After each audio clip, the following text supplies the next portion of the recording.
കാസർഗോഡ് നാൽത്തടുക്ക സ്വദേശിനി ജസീല ആത്മഹത്യ ചെയ്ത സംഭവത്തിൽ ആദ്യ അറസ്റ്റിലേക്ക് വഴിവെച്ചത് ആക്ഷൻ കമ്മിറ്റിയുടെ സജീവ ഇടപെടലും വിവിധ വനിതാ സംഘടനകളുടെ പ്രതിഷേധവും.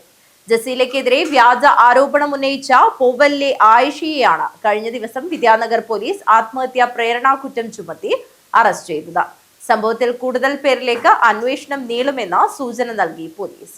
വ്യാജ സ്വർണമോഷണ ആരോപണത്തെ തുടർന്നുണ്ടായ മനോവിഷമത്തിൽ നാൽത്തടുക്ക സ്വദേശിനി ജസീല ആത്മഹത്യ ചെയ്ത സംഭവത്തിൽ ആദ്യ അറസ്റ്റിൽ വഴിവെച്ചത് ആക്ഷൻ കമ്മിറ്റിയുടെ ശക്തമായ ഇടപെടലും വിവിധ വനിതാ സംഘടനകളുടെ പ്രതിഷേധവുമാണ്. ആൺസുഹൃത്തിന്റെ മാതാവ് ആയിഷയെയാണ് വിദ്യാനഗർ പോലീസ് സ്റ്റേഷനിലേക്ക് വിളിച്ചു വരുത്തി മണിക്കൂറുകളോളം ചോദ്യം ചെയ്ത് ആത്മഹത്യാ പ്രേരണ കുറ്റം ചുമത്തി അറസ്റ്റ് രേഖപ്പെടുത്തിയത്. പോലീസ് അന്വേഷണം അട്ടിമറിക്കുന്നുവെന്നാരോപിച്ച് കുടുംബവും ആക്ഷൻ കമ്മിറ്റിയും രംഗത്തെത്തിയിരുന്നു.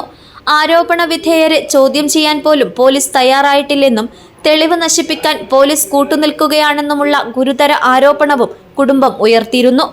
2 ആഴ്ച പിന്നിട്ടിട്ടും അന്വേഷണം എങ്ങും എത്താത്ത സാഹചര്യത്തിൽ ശക്തമായ പ്രക്ഷോഭ പരിപാടികളുമായി മുന്നോട്ടു പോകുമെന്ന് ആക്ഷൻ കമ്മിറ്റിയുടെ മുന്നറിയിപ്പിനിടെയാണ് ആദ്യ അറസ്റ്റുണ്ടായത്.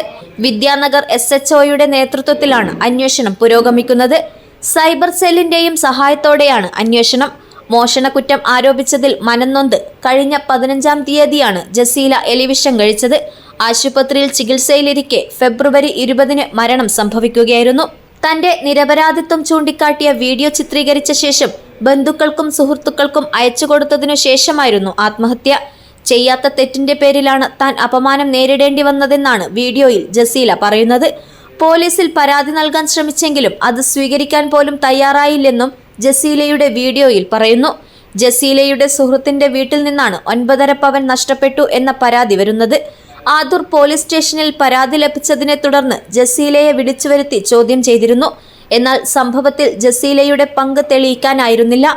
സ്വർണം മോഷണം പോയതായി പരാതി നൽകിയത് വ്യാജമാണോ എന്നതടക്കമുള്ള കാര്യങ്ങളിലാണ് ഇനി പ്രധാനമായും അന്വേഷണം. ആൺസുഹൃത്തിന്റെ മാതാവിനെ അറസ്റ്റ് ചെയ്തതിലൂടെ ജസീല കേസ് പുതിയൊരു വഴിത്തിരിവിലേക്ക് കടന്നിരിക്കുകയാണ്. കേസിൽ ജസീലയുടെ ഭർത്താവിനെയും ആൺസുഹൃത്തിനെയും ഉൾപ്പെടെ ആരോപണ വിധേയരെ കൂടി പോലീസ് ചോദ്യം ചെയ്തേക്കുമെന്നാണ് ലഭിക്കുന്ന സൂചന. സംഭവത്തിൽ മനുഷ്യാവകാശ കമ്മീഷൻ സ്വമേധയാ കേസെടുത്തിരുന്നു. News bureau, Kasaragod.